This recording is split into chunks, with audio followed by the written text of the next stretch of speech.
Chapter 10. The Inconvenience of Two Heroes. At its best, the unexpected is apt to come off awkwardly, and here was more than one awkward element. When hearing distance was reached, they found that Hugh was speaking volubly. "Are you all right? No one suffered? What a nuisance for you both. Bring the boat a little further on, Dick, and Miss Dalrymple will land more comfortably. Are you all right?" Anxiously again.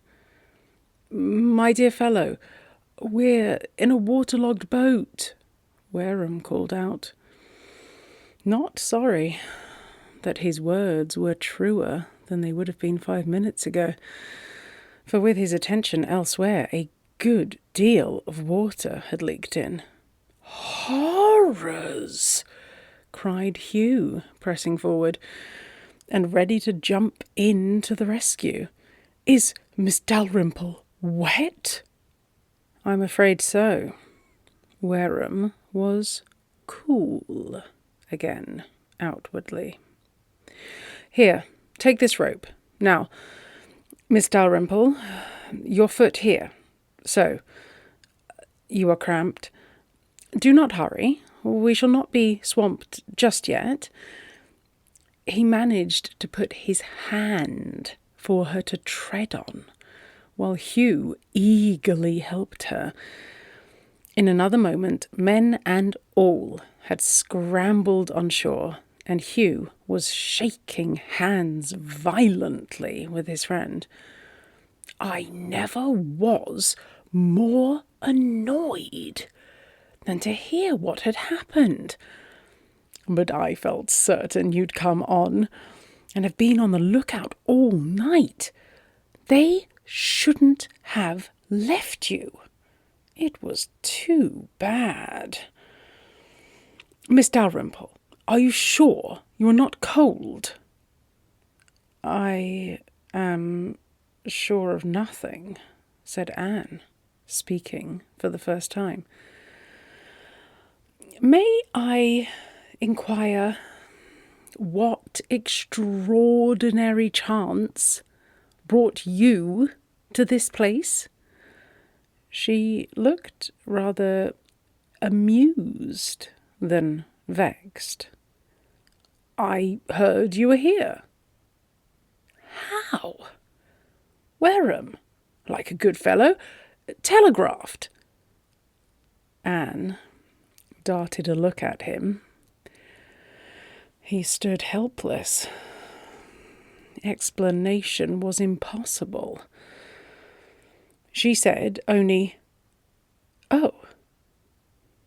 "Of course, I couldn't be certain where I should strike across you," Hugh went on, "so I came straight up in the steamer and asked as I came along. Some other friends of yours are here. They seemed awfully cut up about you. But pray, come at once to the hotel. I have made them keep coffee and cold meat ready, and your room is all right. Dick will see about those fellows." He swept her away. Wareham stared after them. Dumb wretchedness gnawing at his heart. Complications gathered round him. Anne might naturally resent what had the appearance of an act of treachery. And was this the end of the fair dream which had floated with him along the clear waters of the fjord? He stood, reduced, insignificant, before Hugh's assertive energy. Of her, his last view, as she walked lightly away, was a side face turned inquiringly towards Hugh. Wareham's mood might be painted black, of the blackest. If virtue does not always meet with a reward, she expects it and grows huffy at non-fulfillment. He felt he had behaved well towards Hugh. An occasional slip of the tongue should not count in comparison with the many times that he had bridled it, and each of these times was quick to multiply itself. By dint of looking back, he convinced himself that Hugh's debt to him was great. It was one way of discharging it, to be waiting at Balholm at 3 o'clock in the morning to hand Miss Dalrymple out of the boat. The men paid and left to make the boat watertight. Wareham walked slowly up the short incline towards the inn. He lingered from an irritable disinclination to see Anne and Hugh together again. But before he reached the door, Hugh came out to meet him like a bolt. He seized Wareham's hand and wrung it. "My dear old fellow," he cried exultingly, "was ever anything in the world so amazingly lucky? I might have knocked about the country for a week without tumbling up against them.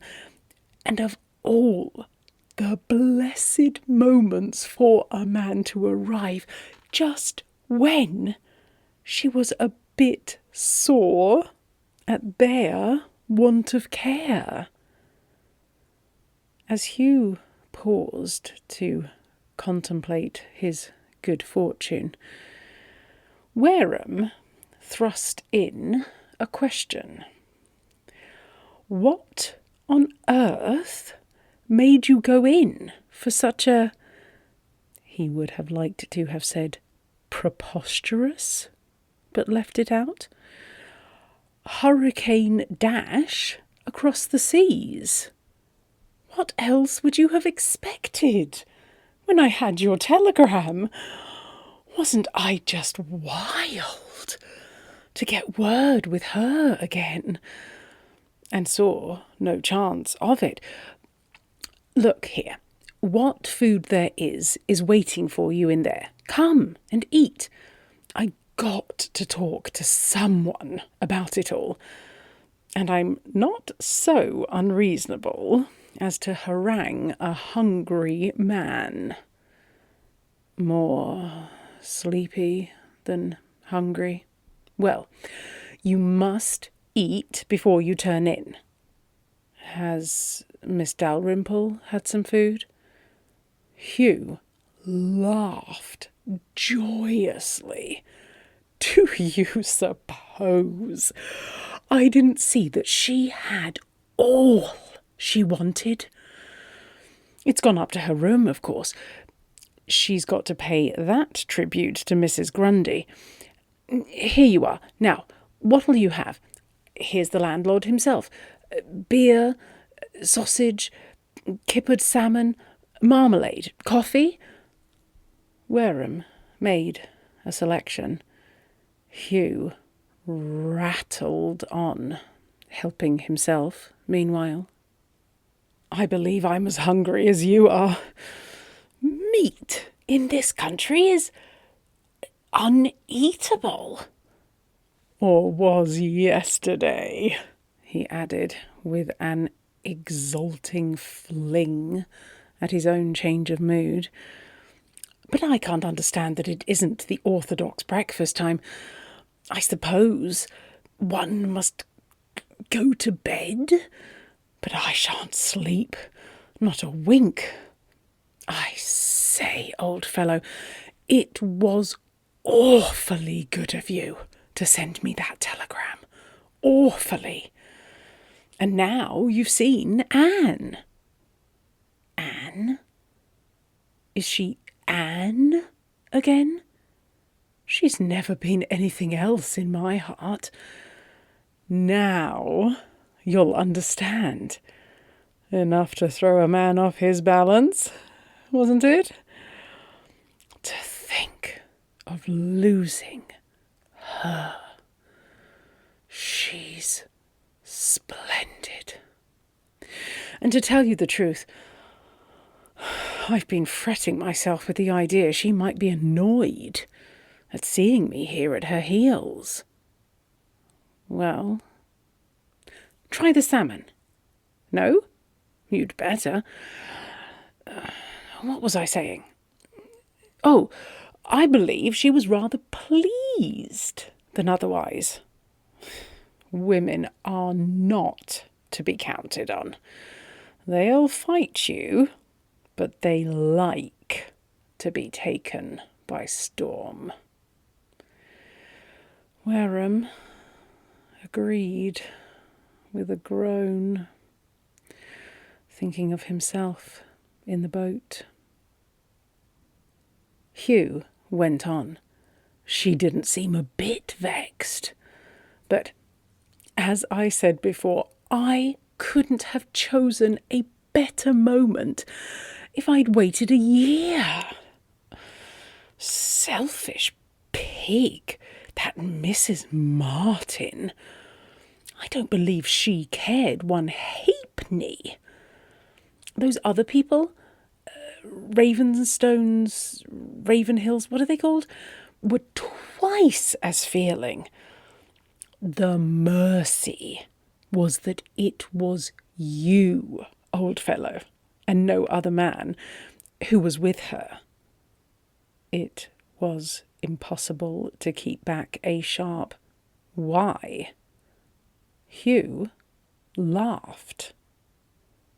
You've never seen me a prey to the yellows, but I can imagine myself in their clutches.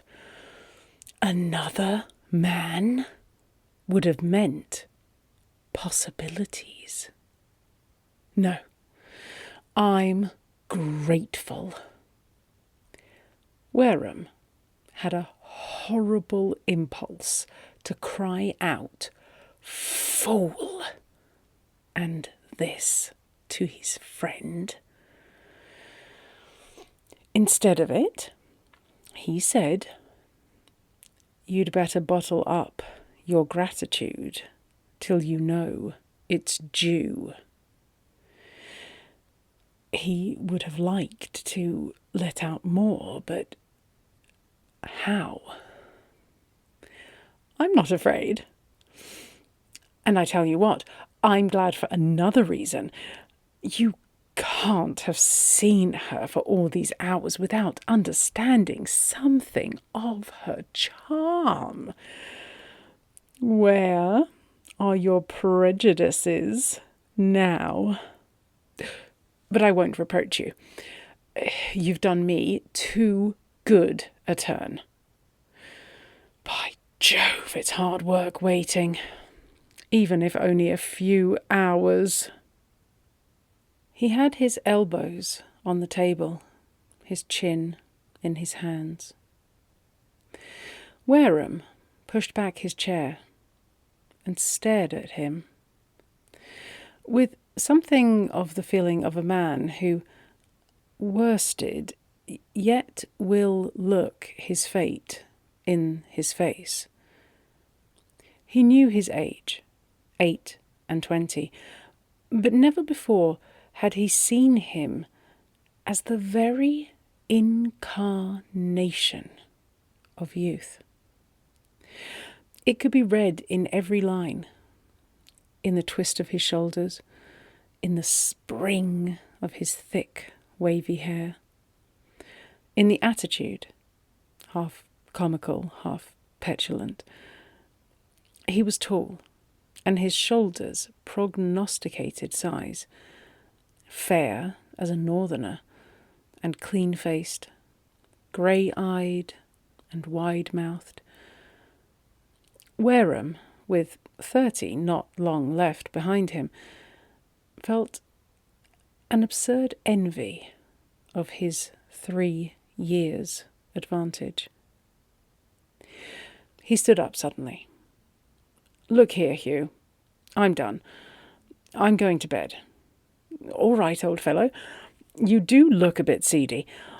Shall I come up and see that they've treated you properly? Say the word, and I will." For heaven's sake, no. You'd rather tumble in at once. Good. I haven't said half there is in my head, but I dare say you think it'll keep. I don't know what I'll do. Lie down, I suppose. But there's a bathhouse out there on the pier, and I feel more like a swim. You won't try that instead?" "Bed," said Wareham, laconically. "Bed it is, then. I'd better show the way in this rabbit warren. You're close to me. Quick-nice will come. He and I are old friends." It was difficult to shake off Hugh's goodwill. Wareham had no inclination for sleep, but imperative need to be alone, to meet these disjointed fancies, which had neither sense nor sequence, yet threatened mastery. Quick-nice, smiling hospitably as though 4 o'clock in the morning were the usual hour for receiving guests, showed him his little room, the same as he had there once before. It looked out on the great fjord, now lying in sunniest radiance.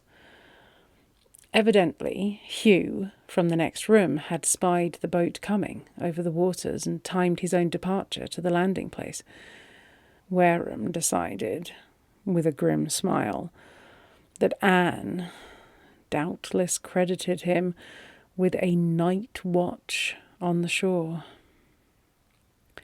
This was the first consolatory reflection, and it was petty enough. It allowed entrance, however, to others. His mind was like an American house, with the valves for hot and cold air both open. Cold and heat rushed in brisk emulation, out of sight of Hugh, out of hearing his transports, with the shining waters before him, across which he and she had floated. He wondered at his own sudden dejection, and rated it as cowardly. The world's veriest fledgling would have borne himself more bravely. Say that Hugh was there. Say that Anne encountered him without displeasure. What did that prove? Did he expect her to frown, to hurl reproach? He eluded that second speech of hers in the boat, which had fallen icily. He went back to her confession that Hugh bored her. That had seemed to him decisive. A woman does not marry the man who bores her, except for cogent reasons which he would not hold of possible weight with Anne. He bored her. She had flung up her engagement and fled. There was the long and short of it. Nothing was altered.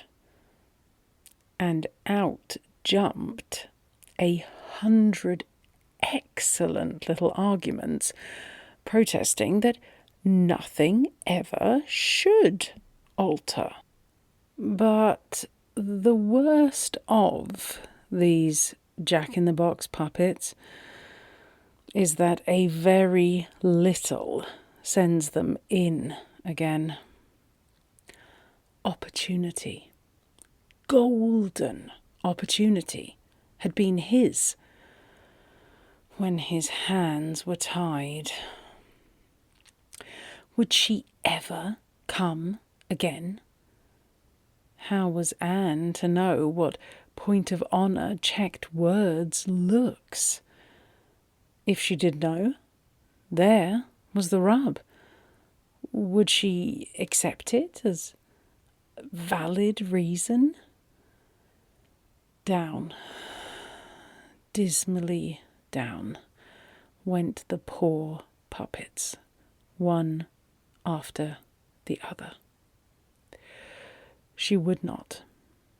She could not. If that had been all. But he knew that he was turning his back upon the worst difficulty.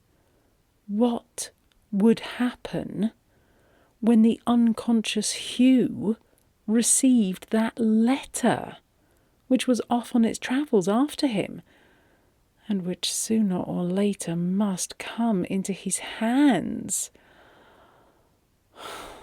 What should he do? Forestall it? Stand aside and wait? Regrets, forebodings scourged him. If he had spoken, he might have won her. Faith to his friend, which he could not have failed in without being forced to himself, had probably lost her. And, in spite of all, there was that in the situation which might cause Hugh to think him a traitor.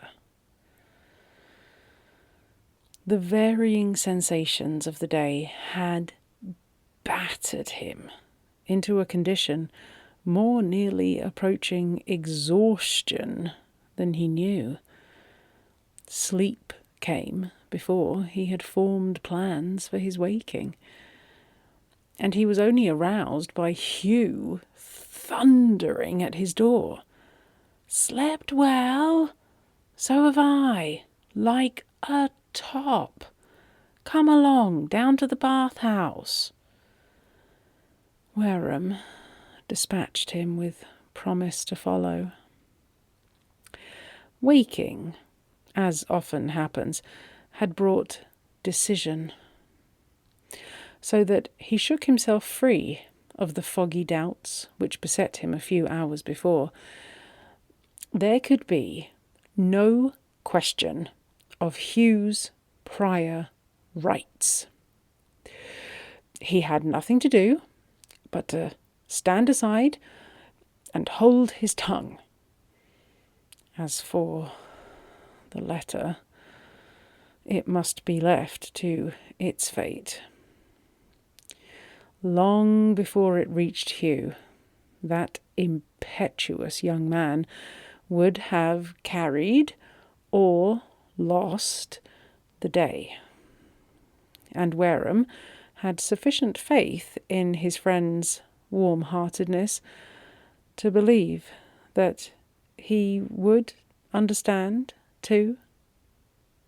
That, for the moment, was of greater consequence. He walked slowly down to the pier of black piles, where a red-tiled building is picturesquely perched, revolving other people's possible actions. They are wheels which we can drive with fewer jolts than our own. And the pure, fresh air, the sparkling gaiety of the morning had their effect. They intoxicated Hugh. Wareham, who had a stronger head, felt their influence more subtly. Thoughts of escape had fluttered before him. Now he would have none of them. Stand aside he must, but from where he stood he could see and measure, and that alone was an incalculable advantage.